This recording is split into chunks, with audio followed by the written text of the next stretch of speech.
지금 이 이야기를 시작합니다. 저는 박성호라고 합니다. 올해 69살입니다. 평범한 노인입니다. 특별한 것 없는 사람입니다. 그런데 제 이야기가 있습니다. 아마 많은 분들이 공감하실 겁니다. 혹은 경고가 될 수도 있습니다. 제 인생 이야기입니다. 후회로 가득 찬 이야기입니다. 그래도 들어주셨으면 합니다. 누군가에게는 도움이 될 테니까요. 시작해 보겠습니다. 저는 평생 꿈이 있었습니다. 아주 소박한 꿈이었습니다. 시골에서 조용히 사는 것, 마당 있는 집에서 사는 것, 아침에 새소리 듣는 것, 저녁엔 별 보며 쉬는 것, 그게 전부였습니다. 대단한 꿈이 아니었습니다. 그냥 평화로운 노후였습니다. 그 꿈 하나로 버텼습니다. 40년을 버텼습니다. 매일 아침 출근했습니다. 새벽같이 일어났습니다. 공장으로 향했습니다. 기계 소리가 귀를 때렸습니다. 기름 냄새가 코를 찔렀습니다. 손은 늘 거칠었습니다. 허리는 항상 아팠습니다. 그래도 참았습니다. 불평하지 않았습니다.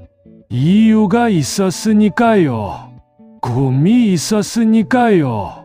노후라는 희망이 있었습니다. 그게 저를 버티게 했습니다. 공장 일은 고됐습니다. 야간 근무가 특히 힘들었습니다. 밤새 일하고 아침에 퇴근, 집에 오면 쓰러졌습니다. 밥 먹을 힘도 없었습니다. 그냥 눈만 감았습니다. 몇 시간 자고 또 출근. 그런 날들의 연속이었습니다. 젊었을 때는 그래도 괜찮았습니다. 체력이 버텨줬습니다.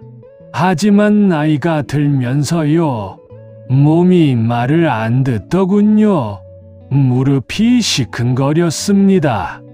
허리 디스크도 왔습니다. 손목도 자주 저렸습니다. 병원 갈 시간은 없었습니다. 바스 붙이고 출근했습니다. 진통제 먹고 버텼습니다. 그게 제 일상이었습니다. 40년 동안 그랬습니다. 아내도 고생했습니다. 저만큼 힘들었을 겁니다. 아니, 더 힘들었을지도요. 살림하랴, 애들 키우랴, 파트타임 일도 했습니다. 마트 계산대에 서기도 했고요. 식당 설거지도 했습니다. 우리 부부는 그랬습니다. 쉬는 날이 거의 없었습니다. 여행 한 번 못 갔습니다. 외식도 거의 안 했습니다. 아이들 학비가 우선이었습니다. 우리 것은 항상 나중이었습니다. 그래도 불행하진 않았습니다. 목표가 있었으니까요. 꿈이 있었으니까요. 언젠가 시골집, 언젠가 평화로운 노후, 그 생각만 하면 버틸 수 있었습니다. 아이들이 다 컸습니다. 대학도 보냈습니다. 결혼도 시켰습니다.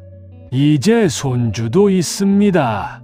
부모로서 할 일은 다 했습니다. 이제 우리 차례라고 생각했습니다. 드디어 우리 차례라고요. 퇴직 날이 다가왔습니다. 마지막 출근을 했습니다. 공장 문을 나서는데요. 묘한 기분이 들었습니다. 40년이 끝나는 순간이었습니다. 눈물이 날 줄 알았습니다. 근데 안 나오더군요. 그냥 우연했습니다. 아, 드디어 끝났구나. 이제 쉴 수 있구나. 그 생각뿐이었습니다. 집에 와서 통장을 봤습니다. 아내랑 함께 정리했습니다. 퇴직금이 얼마인지, 퇴직연금이 얼마인지, 예금은 또 얼마인지 하나하나 계산했습니다. 다 합쳐보니 놀랐습니다. 생각보다 많았습니다. 7억 원이었습니다. 정확히 7억 원이요. 그 숫자를 보고 멍했습니다. 아내도 말이 없었습니다.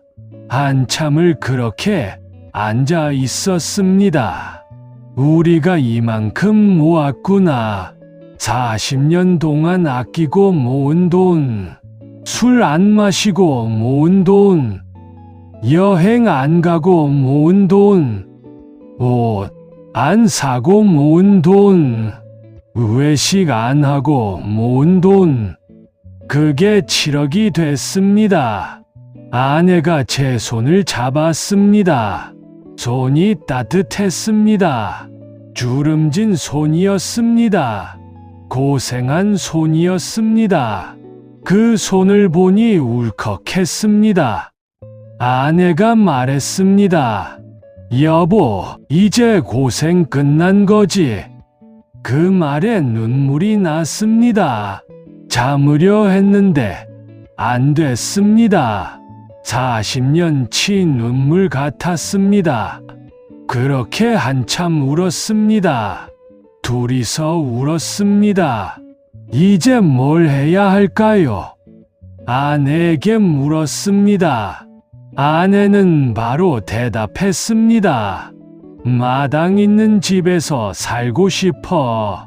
채소 좀 키우고 싶어. 조용히 살고 싶어. 저도 같은 생각이었습니다. 서울에 미련 없었습니다. 복잡한 도시가 싫었습니다. 사람 많은 곳이 지쳤습니다. 시골로 가고 싶었습니다. 전원주택을 사고 싶었습니다. TV에서 많이 봤습니다. 귀촌 프로그램 같은 거요. 멋진 전원주택이 나왔습니다. 넓은 마당도 있었습니다. 텃밭도 있었습니다. 아침에 새소리 들으며 커피 한 잔 마시는 모습, 그게 그렇게 좋아 보였습니다. 우리도 저렇게 살자. 아내랑 약속했습니다. 본격적으로 집을 알아봤습니다. 인터넷으로 검색했습니다. 부동산 앱도 깔았습니다. 여기저기 전화도 했습니다. 경기도 외곽을 봤습니다. 서울에서 너무 멀면 안 됐습니다. 아이들이 가끔 올 테니까요. 손주들도 보러 올 테니까요. 적당한 거리를 원했습니다. 차로 1시간 반 정도. 그 정도면 딱 좋겠다 싶었습니다. 부동산을 찾아갔습니다. 중개인을 만났습니다. 50대 남자였습니다. 인상이 좋았습니다. 말도 잘했습니다. 믿음직해 보였습니다. 우리 사정을 설명했습니다. 예산이 얼마라고 했습니다. 어떤 집을 원하는지 말했습니다. 중개인이 고개를 끄덕였습니다. 딱 맞는 매물이 있다고 했습니다. 한번 보시겠냐고 했습니다. 차를 타고 이동했습니다. 30분쯤 달렸습니다. 작은 마을이 나왔습니다. 전원주택 단지였습니다. 집들이 띄엄띄엄 있었습니다. 산이 보였습니다. 공기가 맑았습니다. 새소리가 들렸습니다. 첫인상이 좋았습니다. 아내 얼굴도 밝아졌습니다. 여기 좋은데 하더군요. 중개인이 한 집 앞에 섰습니다.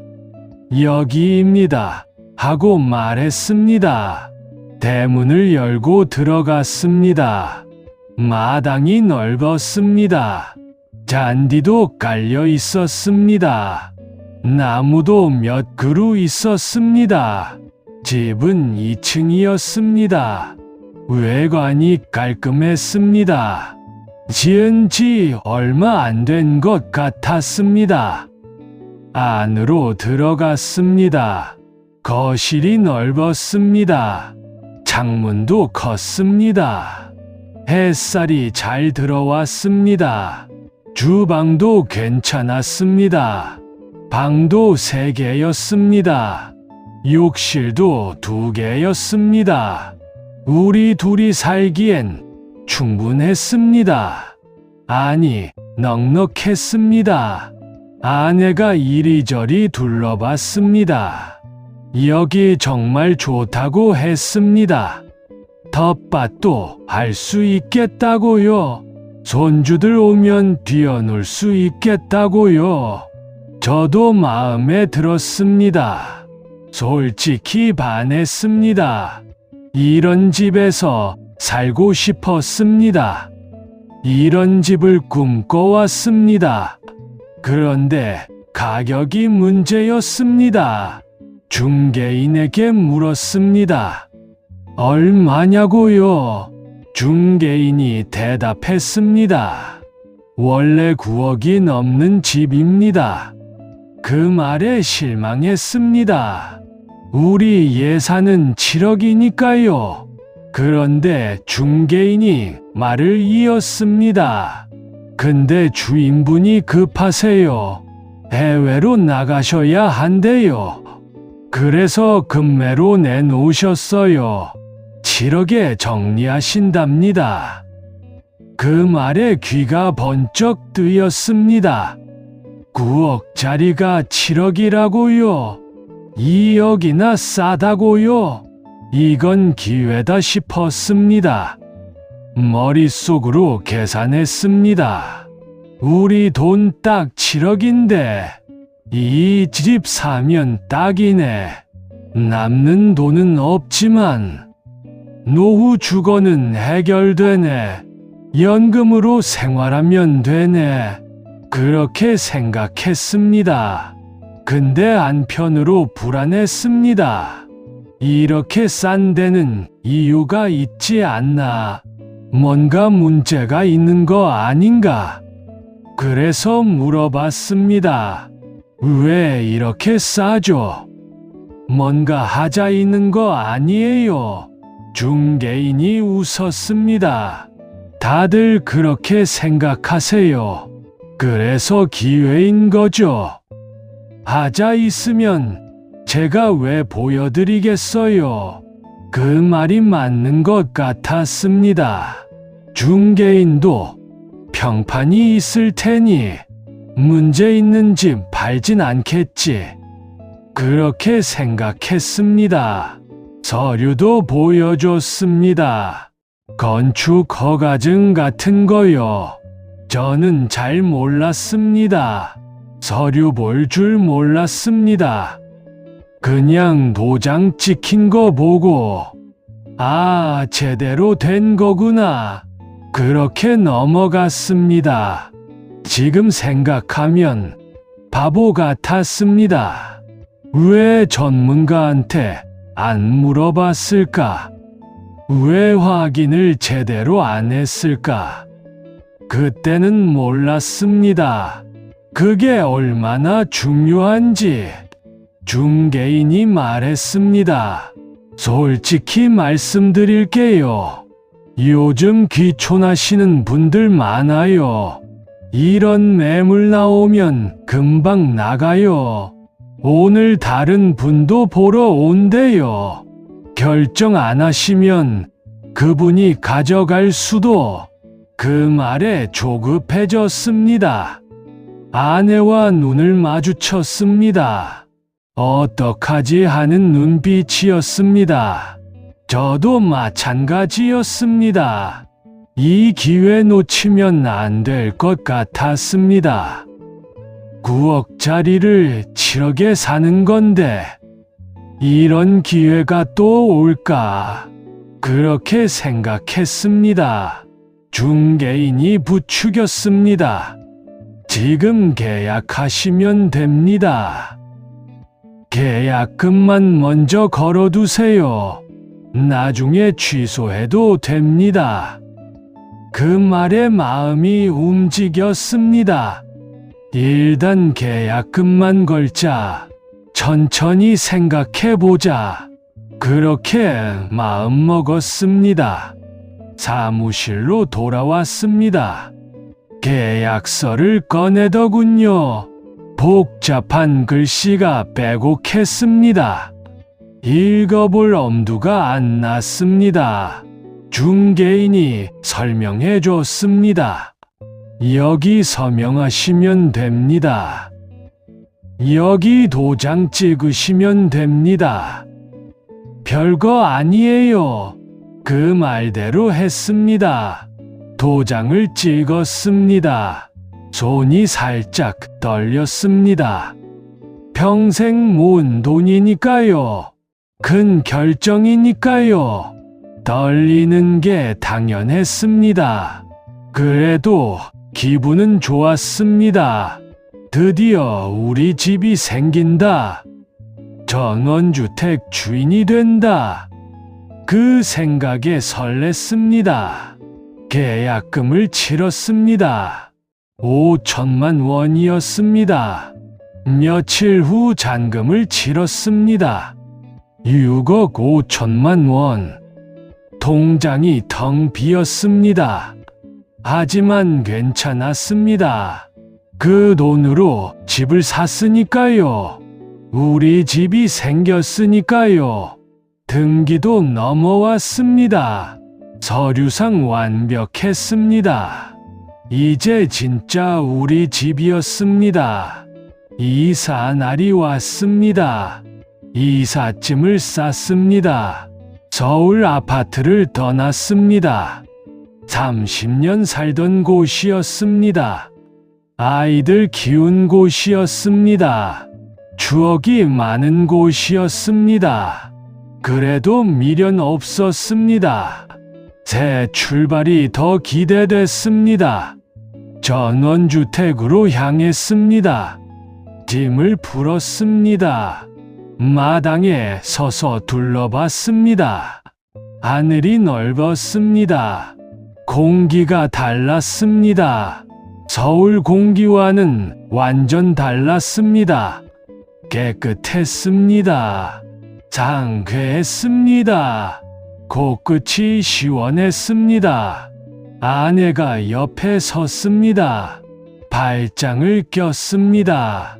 우리 여기서 잘 살자. 그렇게 말했습니다.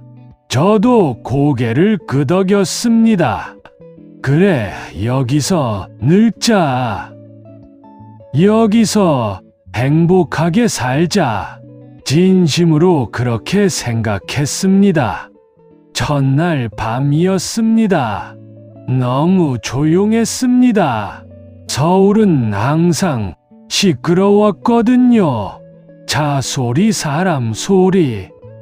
여긴 아무 소리도 없었습니다. 처음엔 낯설었습니다. 귀가 멍멍한 것 같았습니다. 그래도 금방 적응했습니다. 오히려 좋았습니다. 편안했습니다. 깊은 잠을 잤습니다. 오랜만이었습니다. 이렇게 푹 자본 게 다음 날 아침이 밝았습니다. 새소리에 눈을 떴습니다. 진짜 새소리였습니다. TV 소리가 아니었습니다. 창문을 열었습니다. 찬 공기가 들어왔습니다. 산이 보였습니다. 안개가 살짝 껴 있었습니다. 그림 같은 풍경이었습니다. 커피를 내렸습니다. 마당에 나가 앉았습니다. 커피를 마셨습니다. 이게 행복이구나. 진심으로 느꼈습니다. 40년을 기다린 보람이 있었습니다. 이런 아침을 위해 살았구나. 그렇게 생각했습니다. 텃밭을 만들기 시작했습니다. 마당 안쪽을 파냈습니다. 흙을 고르고 비료를 섞었습니다. 아내와 함께 했습니다. 담이 났습니다. 허리도 아팠습니다. 그래도 즐거웠습니다. 우리 손으로 만드는 거니까요. 상추 씨앗을 뿌렸습니다. 고추 모종도 심었습니다. 토마토도 심었습니다. 오이도 심었습니다. 매일 물을 줬습니다. 싹이 트는 걸 지켜봤습니다. 신기했습니다. 뿌듯했습니다. 아내 얼굴에 생기가 돌았습니다. 서울 있을 때랑 달랐습니다. 표정이 밝아졌습니다. 웃음이 많아졌습니다. 저도 마찬가지였습니다. 스트레스가 사라졌습니다. 마음이 편해졌습니다. 몸도 좋아지는 것 같았습니다. 무릎 통증도 덜했습니다. 허리도 덜 아팠습니다.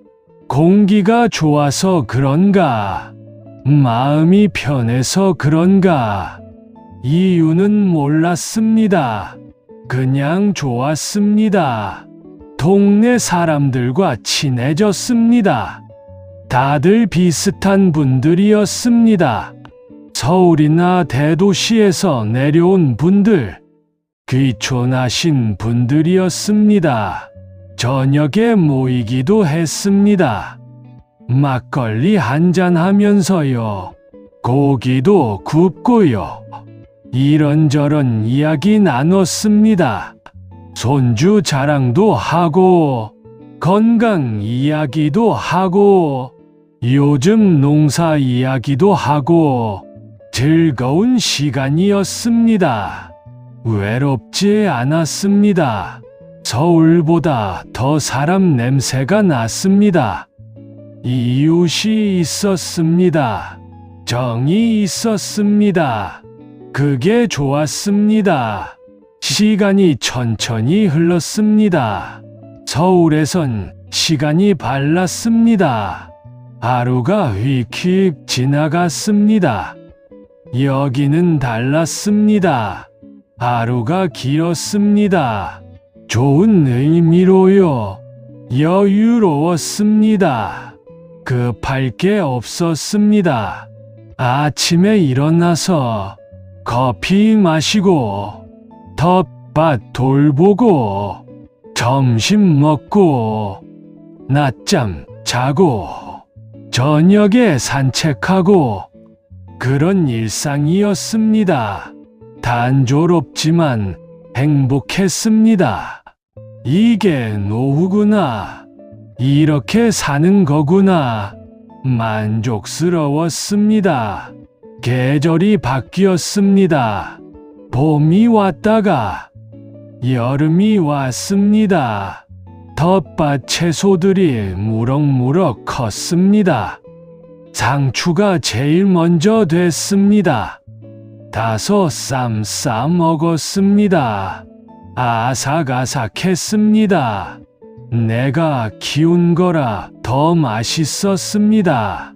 고추도 빨갛게 익었습니다. 아내가 고추장을 담갔습니다. 토마토는 아이들한테 보냈습니다. 손수 키운 거라고요. 아이들이 고마워했습니다.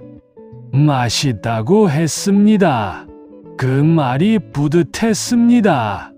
여름이 지나고 가을이 왔습니다. 단풍이 들었습니다. 산이 빨갛게 물들었습니다. 우리 집에서 다 보였습니다. 그 풍경이 너무 좋았습니다. 서울에선 볼 수 없는 풍경, 돈 주고 살 수 없는 풍경, 매일 아침 창문을 열면 보였습니다. 겨울도 왔습니다. 눈이 내렸습니다. 마당이 하얗게 변했습니다. 아내랑 눈사람을 만들었습니다. 어린애처럼요. 손주들 오면 보여주려고요. 손주들이 왔습니다. 명절 때 왔습니다. 마당에서 뛰어놀았습니다. 눈싸움도 했습니다. 까르르 웃는 소리, 그게 집 안에 가득했습니다. 이래서 전원주택 사는 거구나. 이런 순간을 위해서구나. 진심으로 느꼈습니다. 그렇게 1년이 지났습니다. 행복한 1년이었습니다. 후회 없는 1년이었습니다. 최고의 선택이라고 생각했습니다. 귀촌 너무 잘했다고요. 아내도 매일 말했습니다. 여보, 우리 잘 왔어. 여기 오길 정말 잘했어. 저도 동의했습니다. 인생에서 가장 잘한 일, 그렇게 생각했습니다. 그런데요, 행복은 거기까지였습니다. 지옥은 갑자기 시작됐습니다. 아무 예고 없이요. 정말 갑자기요. 그날도 평범한 날이었습니다. 아침에 일어났습니다. 커피 마시고요. 우편함을 확인했습니다. 매일 하는 일이었습니다. 고지서나 광고지 정도, 그런 게 들어 있었습니다. 근데 그날은 달랐습니다. 등기 우편이 있었습니다. 구청에서 온 거였습니다. 처음엔 대수롭지 않게 생각했습니다. 세금 고지서인가 보다. 그렇게 생각했습니다. 봉투를 열었습니다. 종이를 꺼냈습니다. 읽기 시작했습니다. 첫 줄을 읽었습니다. 이해가 안 됐습니다. 다시 읽었습니다. 3번, 4번 읽었습니다. 그래도 이해가 안 됐습니다. 위반 건축물 시정 명령. 그게 제목이었습니다. 개발 제한 구역 내 무허가 건축물. 그렇게 적혀 있었습니다. 3개월 이내 원상복구하시오. 그렇지 않을 시 이행강제금 부과. 그런 내용이었습니다. 손이 떨렸습니다. 종이가 흔들렸습니다. 무슨 말인지 몰랐습니다. 우리 집이 불법이라고요. 무허가 건축물이라고요. 그게 무슨 소리예요? 서류 다 봤는데, 등기도 다 됐는데, 왜 불법이라는 거예요? 머리가 하얘졌습니다. 아무 생각도 안 났습니다. 다리에 힘이 풀렸습니다. 주저앉을 것 같았습니다. 아내가 다가왔습니다. 무슨 일이야 하고 물었습니다. 말이 안 나왔습니다. 그냥 종이를 건넸습니다. 아내도 읽었습니다. 얼굴이 하얗게 변했습니다. 여보, 이게 무슨 소리야? 떨리는 목소리로 물었습니다. 저도 몰랐습니다. 저도 모르겠다고 했습니다. 구청에 전화해 봐야겠다고요. 바로 전화했습니다. 담당 부서를 찾았습니다. 사정을 설명했습니다. 등기 우편 받았다고요? 우리 집이 왜 불법이냐고요?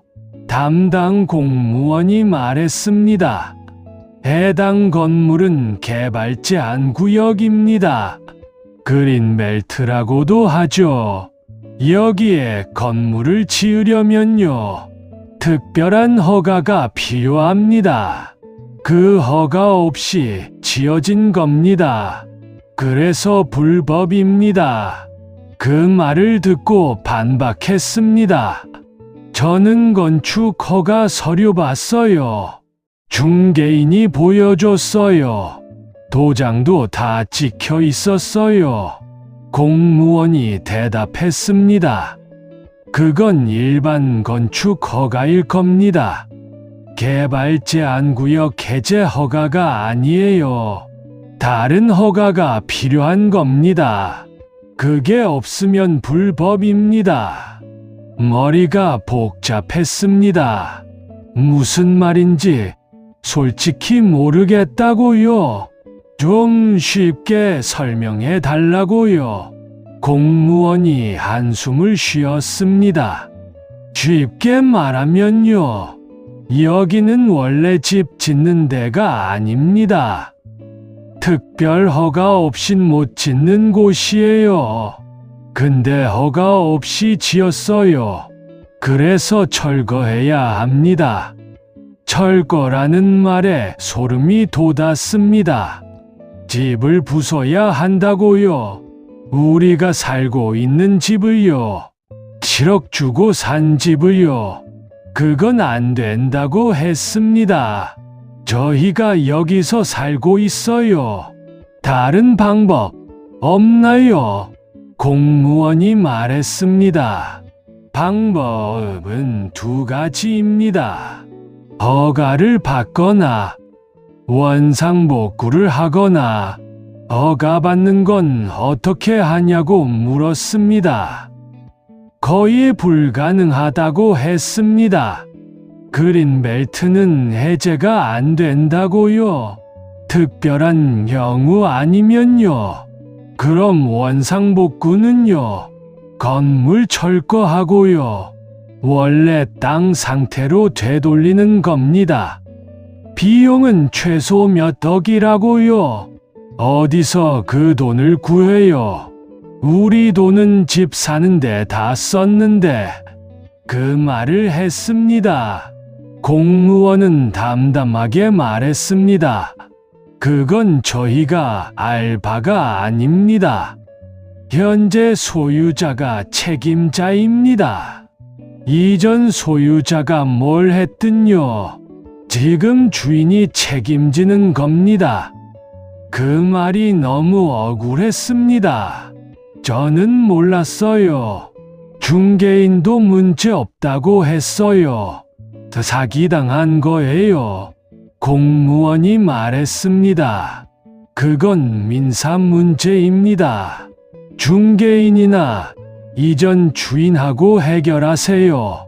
저희는 법대로 집행할 뿐입니다.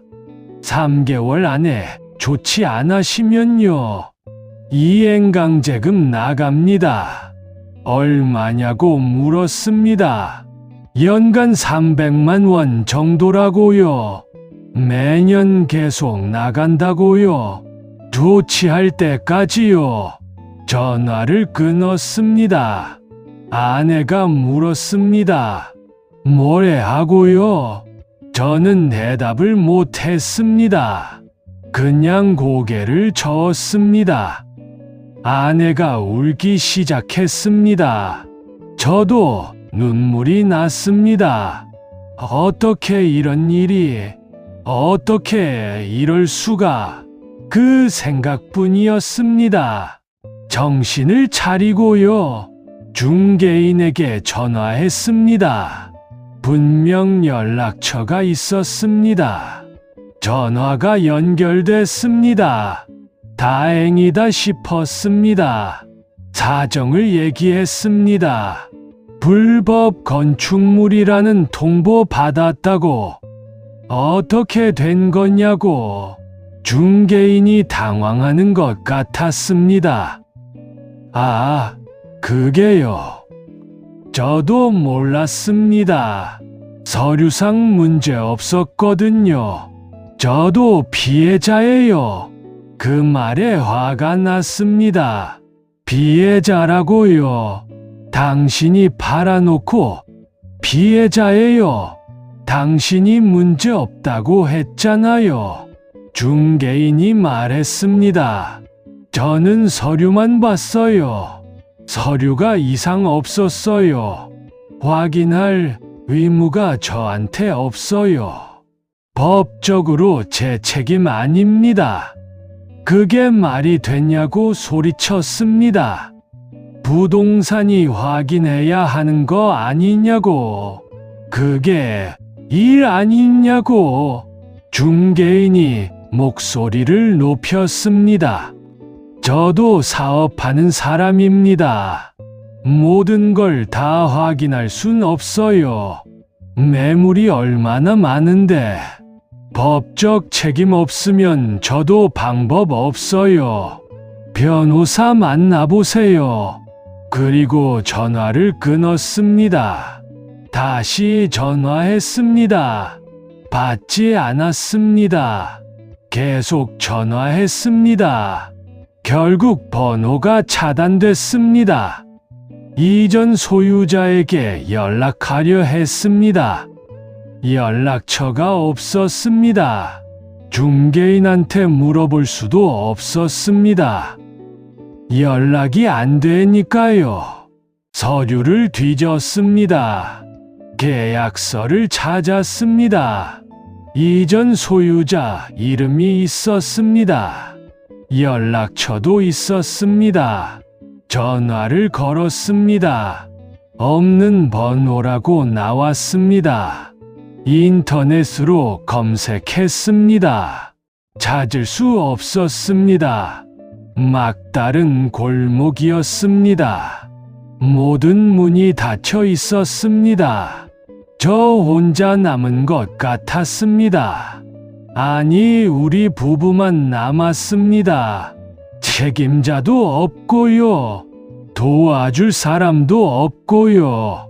그냥 덫에 걸린 것 같았습니다. 빠져나갈 수 없는 덫, 그런 느낌이었습니다. 변호사를 찾아갔습니다. 법적 조언을 구했습니다.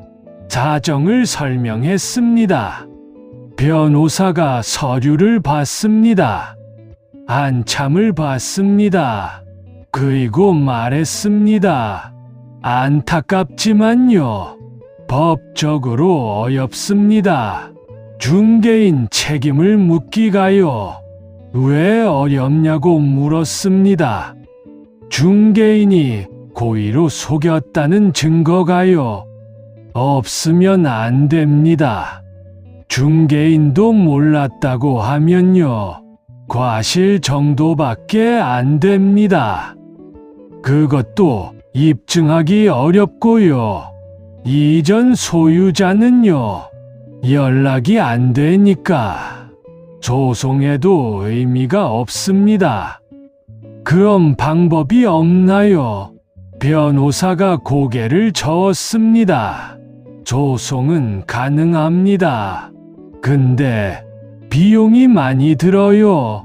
몇 년 걸릴 수도 있고요. 이긴다는 보장도 없어요. 솔직히 권하지 않습니다. 그 말에 절망했습니다. 돈도 없는데 소송을 어떻게 해요? 몇 년을 어떻게 버텨요? 방법이 없다니요. 변호사도 더 해줄 말이 없어 보였습니다. 상담비를 내고 나왔습니다. 발걸음이 무거웠습니다. 하늘이 무너지는 것 같았습니다. 선택지를 정리해 봤습니다. 하나, 원상복구하기, 집을 철거하고 땅으로 되돌리기, 비용이 최소 3억 이상, 우리한텐 그 돈이 없습니다. 둘, 이행강제금 내기, 매년 300만 원씩 연금으로 겨우 사는데 그 돈을 매년 내야 합니다. 언제까지요? 조치할 때까지요. 평생 낼 수도 있다는 거죠. 제 집 팔기, 불법 건축물을 누가 사겠어요? 부동산에 물어봤습니다. 내놓을 수는 있다고요. 근데 살 사람 없을 거라고요. 불법 건축물은요, 공짜로 줘도 안 가져간다고요. 그 말이 가슴에 박혔습니다. 공짜로 줘도 안 가져간다. 7억짜리가 공짜로도 안 팔린다. 그게 현실이었습니다. 어떤 선택지도 없었습니다. 다 막혀 있었습니다. 앞이 안 보였습니다. 밤에 잠이 안 왔습니다. 눈을 감으면 생각이 꼬리를 물었습니다. 왜 확인을 안 했을까? 왜 전문가를 안 데려갔을까? 왜 그리 급하게 결정했을까? 후회가 밀려왔습니다. 끝없이 밀려왔습니다. 아내는 더 힘들어했습니다. 밥을 안 먹었습니다. 말도 안 했습니다. 그냥 멍하니 앉아 있었습니다. 며칠이 지났습니다. 아내가 쓰러졌습니다. 병원에 갔습니다. 우울증 진단을 받았습니다. 약을 처방받았습니다. 아내가 말했습니다. 여보, 미안해. 내가 마당 있는 집 살자고 해서 내 때문에 이렇게 됐어. 그 말에 가슴이 찢어졌습니다. 아내 잘못이 아니었습니다. 내 잘못이었습니다. 제대로 확인 안 한 제 잘못. 급하게 결정한 제 잘못. 아내한테 미안했습니다. 너무 미안했습니다. 생활비가 부족해지기 시작했습니다. 연금이 들어왔습니다. 근데 이행강제금을 내야 했습니다. 300만 원을 내고 나니요. 남는 게 별로 없었습니다. 하루 세 끼가 부담됐습니다. 2끼로 줄였습니다. 아침은 거르고요. 점심, 저녁만 먹었습니다. 그것도 대충 먹었습니다. 라면이나 김치찌개, 그런 것만 먹었습니다.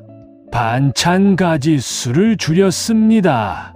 고기는 꿈도 못 꿨습니다. 과일도 안 샀습니다. 그냥 배만 채웠습니다. 난방비도 아꼈습니다. 겨울에 추웠습니다. 보일러를 안 틀었습니다. 두꺼운 옷 껴입고 버텼습니다. 이불 덮고 있었습니다. 손이 고팠습니다. 발도 시렸습니다. 그래도 참았습니다. 돈이 없으니까요. 저도 몸이 안 좋아졌습니다. 허리가 더 아팠습니다. 무릎도 안 좋았습니다. 병원 가야 했습니다. 근데 병원비가 없었습니다. 그냥 참았습니다. 바스 붙이고 버텼습니다. 진통제 사 먹고 버텼습니다. 공장 다닐 때랑 똑같았습니다. 아니, 더 힘들었습니다. 희망이 없으니까요. 그때는 꿈이라도 있었습니다. 지금은 아무것도 없습니다. 텃밭도 관리 안 됐습니다. 의욕이 없었습니다. 채소들이 시들어갔습니다. 잡초가 무성해졌습니다. 마당도 지저분해졌습니다. 낙엽이 쌓였습니다. 청소할 힘이 없었습니다. 예쁘던 집이 망가져갔습니다. 우리처럼요. 동네 사람들 만나기가 싫어졌습니다. 창피했습니다. 불법 건축물에 산다는 게, 사기당했다는 게, 그게 부끄러웠습니다. 모임에 안 나갔습니다. 집에만 있었습니다. 사람들이 물었습니다.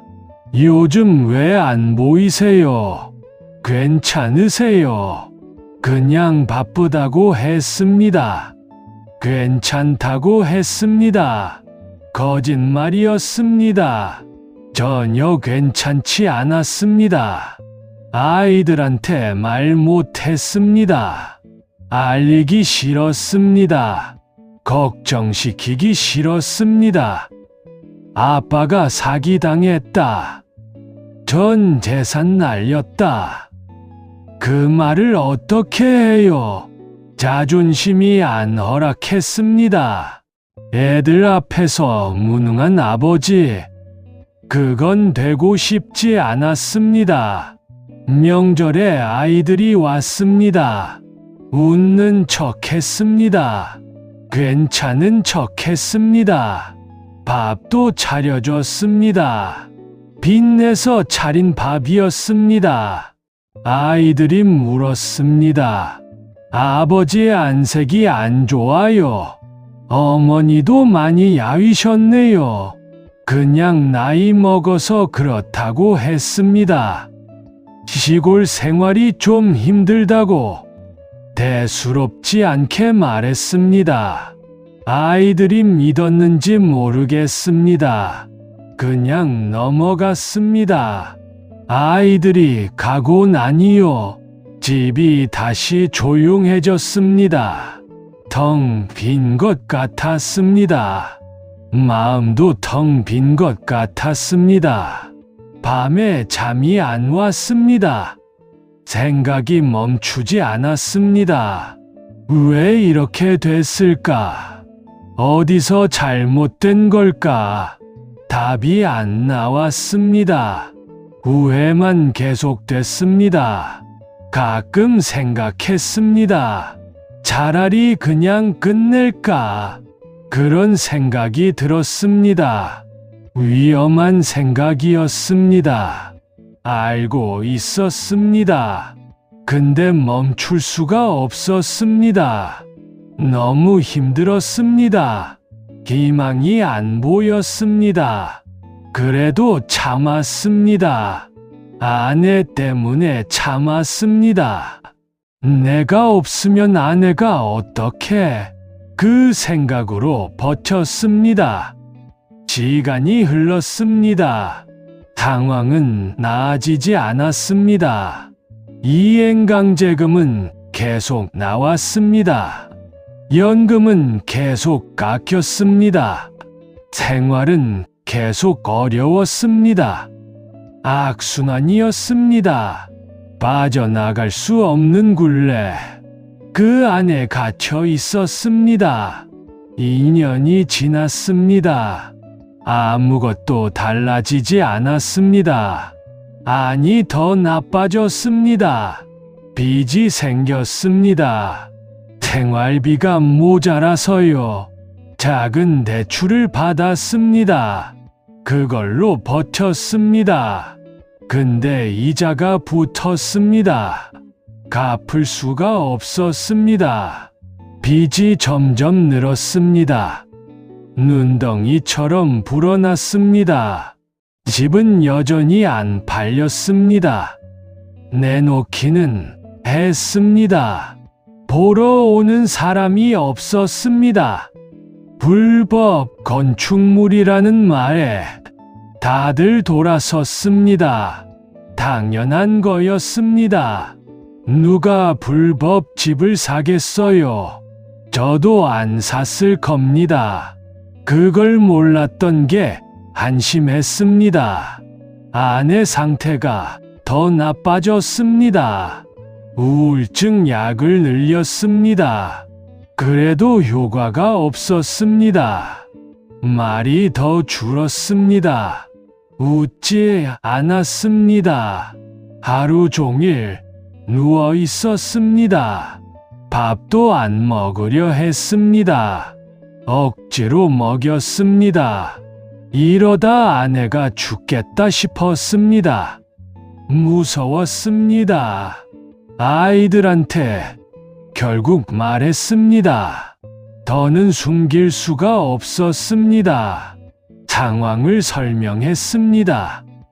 아이들이 충격받았습니다. 왜 진작 말 안 하셨어요? 아버지 그 돈이 전부잖아요. 아들이 울었습니다. 딸도 울었습니다. 저도 울었습니다. 미안하다고 했습니다. 아버지가 잘못했다고, 너희한테 물려줄 것도 없게 됐다고 아이들이 말했습니다. 아버지 잘못 아니에요. 사기당한 거잖아요. 우리가 도울게요. 고마웠습니다. 근데 아이들도 여유가 없었습니다. 자기 살기도 바빴습니다. 대출 갚기도 바빴습니다. 애들 키우기도 바빴습니다. 도와주고 싶어도 못하는 상황, 그걸 알았습니다. 괜찮다고 했습니다. 너희 걱정 말라고, 아버지가 알아서 한다고. 거짓말이었습니다. 알아서 할 수 있는 게 없었습니다. 지금도 그 집에 삽니다. 팔리지 않는 집, 불법인 집, 족쇄 같은 집, 여기서 삽니다. 선택의 여지가 없습니다. 갈 곳이 없습니다. 돈이 없습니다. 그냥 여기 있는 겁니다. 매년 벌금을 냅니다. 연금으로 냅니다. 남는 건 쥐꼬리만큼. 그걸로 연명합니다. 하루하루 버팁니다. 아침에 눈을 뜨면요, 또 하루가 시작됐구나. 그 생각이 먼저 듭니다. 예전엔 아침이 좋았습니다.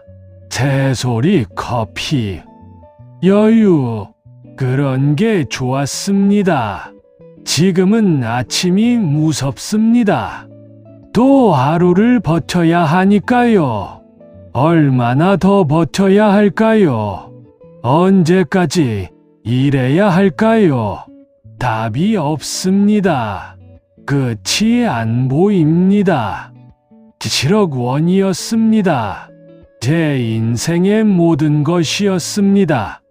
40년 동안 모은 돈, 술 안 마시고 모은 돈, 여행 안 가고 모은 돈, 아끼고 아껴서 모은 돈, 그게 노후를 지켜줄 줄 알았습니다. 그게 우리를 지켜줄 줄 알았습니다. 틀렸습니다. 그 돈이 우리를 가뒀습니다. 족쇄가 됐습니다. 감옥이 됐습니다. 빠져나갈 수 없는 감옥. 전원주택이라는 감옥. 거기 갇혀 있습니다. 이 이야기를 왜 하는지 아마 궁금하실 겁니다. 동정받으려는 건 아닙니다. 도와달라는 것도 아닙니다. 그냥 알리고 싶었습니다. 경고하고 싶었습니다.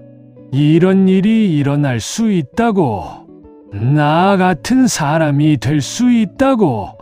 귀촌 꿈꾸시는 분들, 전원주택 알아보시는 분들, 시골집 사려는 분들, 제발 조심하세요. 로망만 보지 마세요. 현실을 보세요. 꼼꼼히 확인하세요. 전문가 데려가세요. 건축사 데려가세요.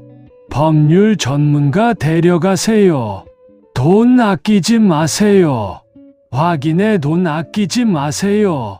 몇십만 원 아끼려다요. 몇억을 잃을 수 있습니다. 저처럼요.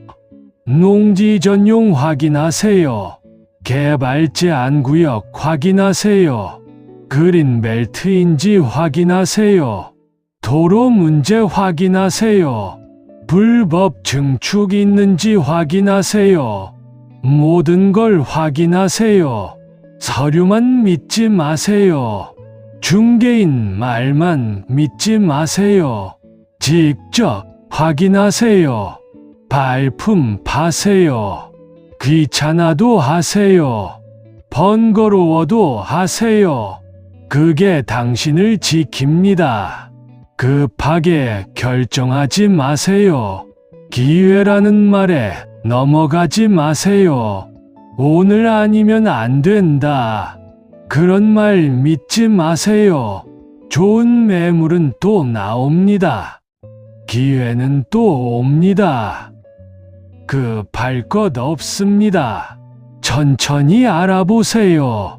충분히 고민하세요. 가족과 상의하세요. 전문가와 상담하세요. 그 다음에 결정하세요.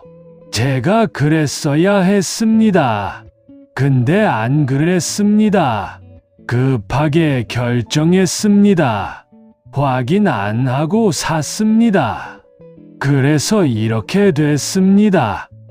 제 실수입니다. 제 잘못입니다. 누구도 탓할 수 없습니다. 중개인이 나빴습니다. 이전 주인이 나빴습니다. 하지만 저도 잘못했습니다. 확인 안 한 건 제 잘못. 그 책임은 제가 져야 합니다. 지고 있습니다. 평생 지고 살 겁니다. 이 이야기가요. 단 한 분이라도 막아줬으면, 저 같은 사람 안 생겼으면, 그게 제 바람입니다. 제 후회가 헛되지 않길 바랍니다. 제 고통이 의미 있길 바랍니다. 누군가에게 교훈이 되길, 누군가에게 경고가 되길. 그래서 이 이야기를 했습니다. 부끄럽지만 했습니다. 창피하지만 했습니다. 들어주셔서 감사합니다. 긴 이야기 들어주셔서요. 정말 감사합니다. 부디 조심하세요. 행복한 오후 되세요. 저 같은 실수하지 마세요. 꼭 확인하세요. 꼭요. 감사합니다.